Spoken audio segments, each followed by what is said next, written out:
Один из исламских ученых сказал: жизнь коротка, так не укорачивай ее еще сильнее своей беспечностью. Поясни, наша жизнь, она, как пророк, саллаллаху алейхи вассалям, в своих хадисах указывал, то, что средняя продолжительность жизни моей уммы будет около 60 лет. То есть, по большому счету, она коротка, наша жизнь. То есть, это возможность приблизиться к Аллаху, достичь прощения Аллаха, субхану ва тааля, сделать причину избавления от наказания ада у нас не так-то много. И ученый говорит: не укорачивай ее своей беспечностью. То есть не укорачивай ее, тратя вот это отведенное нам время на пустое, на бесполезное. Пророк, саллаллаху алейхи вассалям, в своем хадисе сказал: многие люди не знают истинной стоимости двух милостей. То есть Аллах, субхану ва тааля, мусульманам, своим рабам дают две милости, о которых большинство из людей ценности этого не понимает. Он сказал: первое — это здоровье, второе — это свободное время. То есть человек, который лишен здоровья, он осознает ценности. Либо человек, который у него не остается времени, он уже при смерти, у него было бы время сейчас приблизиться к Аллаху, сделать причину от избавления, наказания Аллаха субхану ва тааля, но у него ее нет. А человек, который это имеет, имеем здоровье, имеем время, мы ценности этого не понимаем, и в этом наша ошибка. Пророк, саллаллаху алейхи вассалям, предупреждает нас о том, что вот то время, которое нам отведено в этом мире, Аллах без сомнения с нас за это спросит. Так в хадисе приходит от имама Тирмизи, пророк, саллаллаху алейхи вассалям, сказал: в день воскресения многие раба Аллаха не сдвинутся с места. То есть первое, о чем будет спрошено с человека, пока он не ответит относительно 4 вещей.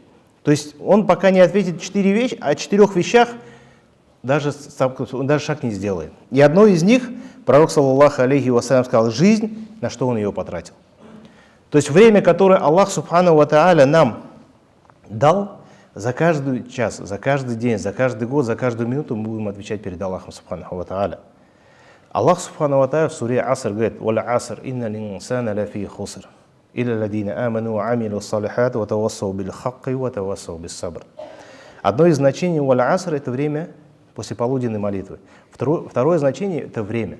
То есть Аллах субхану ва тааля клянется временем и говорит: поистине люди, все люди потерпели убыток. Хасрата, говоря по-татарски, они все потерпели убыток, кроме избранных.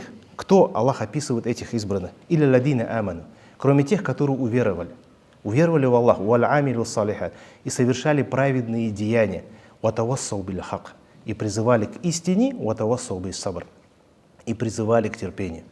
Только вот они избавятся в судный день и не окажутся среди тех, кто претерпит убыток.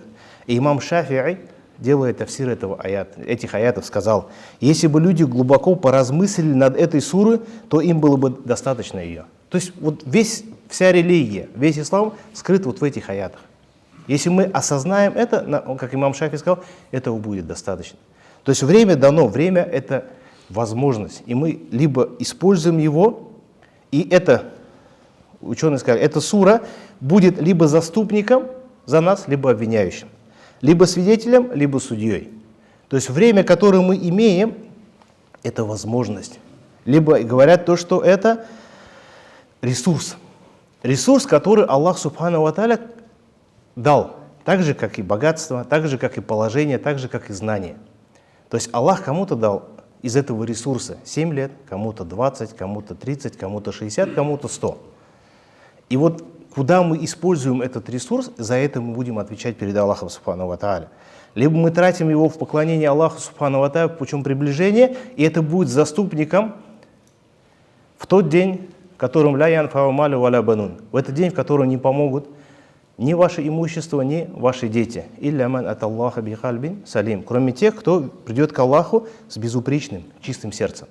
То есть время, которое мы потратили на пути Аллаха, оно будет нашим заступником в этот день. Либо мы проявим беспечность, будем впустую его тратить, или Аллах согласен, пусть Аллах убережет, потратим это на запретное. И будем среди тех, кому Аллах субхану ва тааля описал, которые скажут в судный день: горе нам за то, что мы упустили при былой жизни. То есть у нас была эта возможность, мы ее упустили. Человек прожил 60 лет и не сделал ничего, что стало бы причиной избавления его от наказания ада. Пророк, саллаллаху алейхи вассалям, предупреждает нас в своем хадисе, говоря, что нет такого человека, который умирал бы без сожаления. Все мы умрем, и когда умрем, будем сожалеть. Все, никто не избавится, все будем сожалеть. Хорошие, плохие, все будем сожалеть.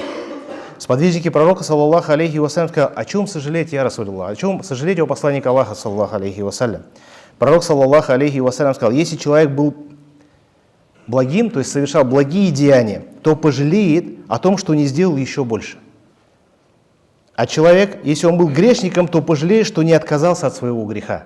То есть человек, который совершал благие деяния, увидев награду у Аллаха субханаху ва тааля, пожалеет, что не сделал еще больше и получил бы еще больше награды у Аллаха субханаху ва тааля. А человек, который увидит наказание, он пожалеет о том, что он не сделал причин, дабы избежать этого наказания. Аллах субханаху ва тааля в суре Фаджр говорит: и тогда человек помянет назидание. То есть потом он уверует. Но к чему тогда это поминание? Он скажет: о, если бы я заранее позаботился о своей жизни. То есть Аллах нам дал это время.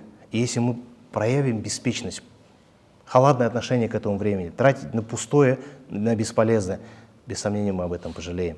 Поэтому Аль-Хасан Аль-Басри говорил: этот мир состоит из 3 дней. У нас татары говорят: «Үч күнлүк дүния», да, вот. Мир состоит из 3 дней. Слова Хасан Аль-Басри. Вчерашний, то, что прошло, вместе со всем, что в нем было. То есть он прошел. Плакать об этом, сожалеть об этом уже поздно. Он уже прошел. Если мы совершили грех, мы просим у Аллаха прощения и оставляем. Второе, завтрашний, который, возможно, ты и не увидишь. То есть мы живем: вот через неделю я поеду, через год вот я потом. Мы завтра можем не проснуться. Его нету. То есть завтрашний день, который, возможно, и не произойдет, его не будет. Мы умрем раньше.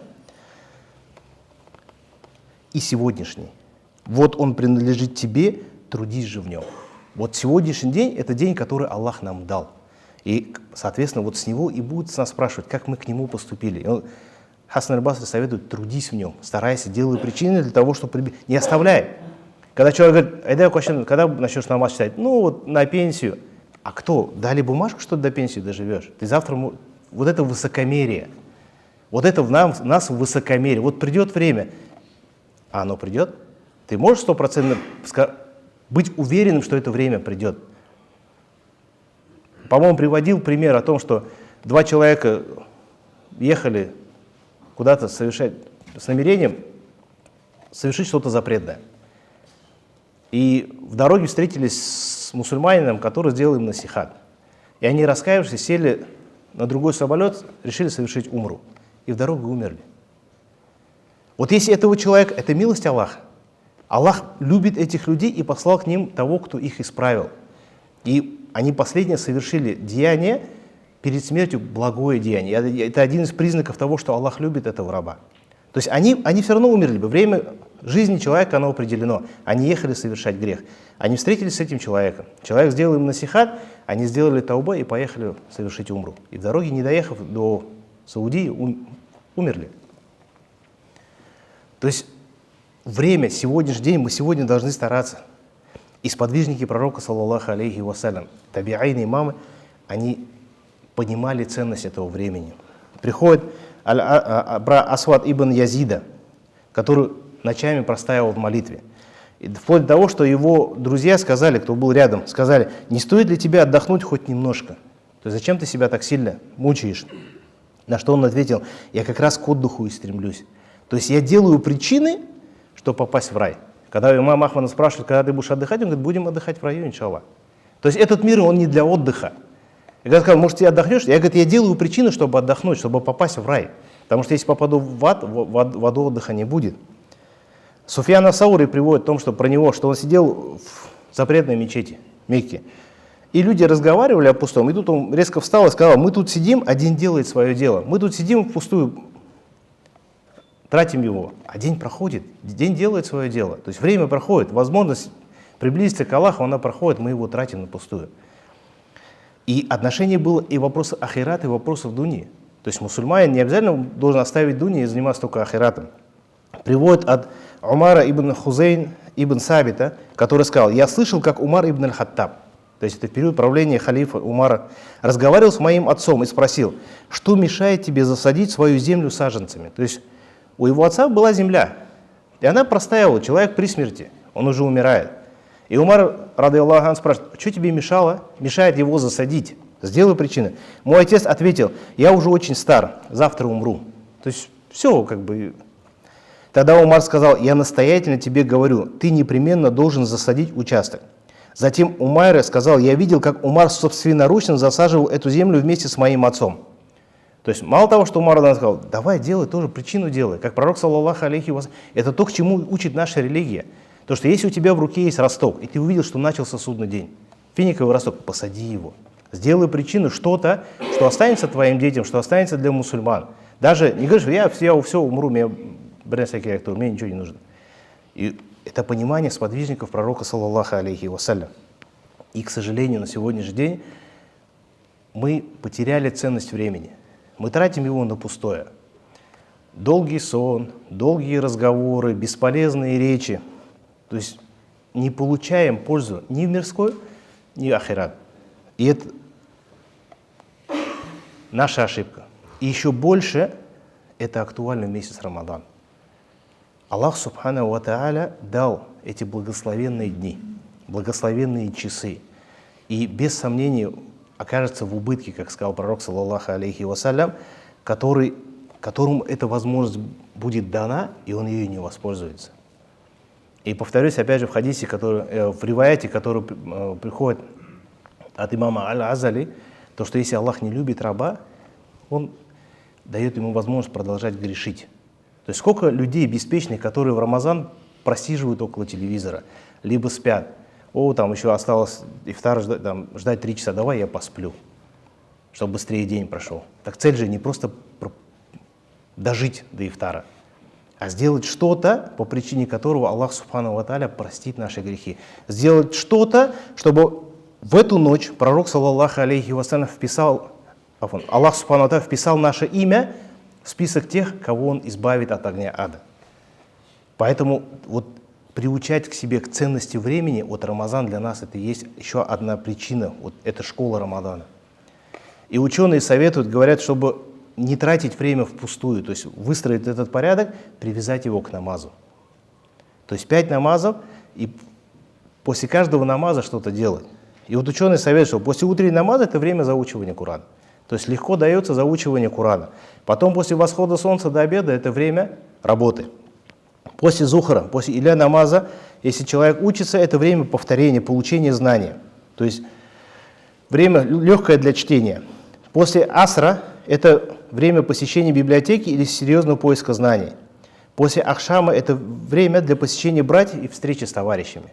После ясту ложиться спать. Ложиться спать, чтобы встать ночью на тахаджуд.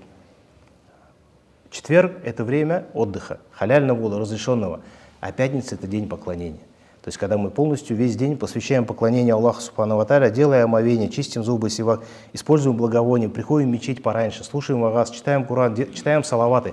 Последнюю часть джума молимся у Аллаха Субханаху ва Тааля, просим, потому что это благословенный час, по мнению большинства ученых, который скрыл Аллах Субханаху ва Тааля в этот день. И если мы сделаем этот распорядок дня, мы максимально получим награду у Аллаха Субханаху ва Тааля, максимально будем использовать этот месяц, эти дни. И поэтому сказать, что Рамазан – это школа, чтобы мы выстроили, использовали это время, получая награду у Аллаха Субханаху ва Тааля.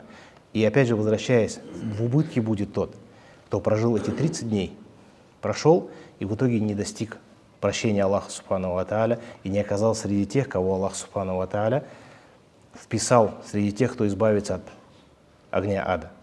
Поэтому важно выстроить, чтобы это время, которое Аллах Субханаху ва Тааля, это милость. Повторю, это милость. Немногим было дано дожить до этого, до этих дней. И за эти 30 дней мы можем оказаться среди тех, кто будет достоин прощения Аллаха Субханаху ва Тааля, либо просто среди тех, кто будет, как пророк, саллаллаху алейхи ва саллям, записан, как люди, которые голодали.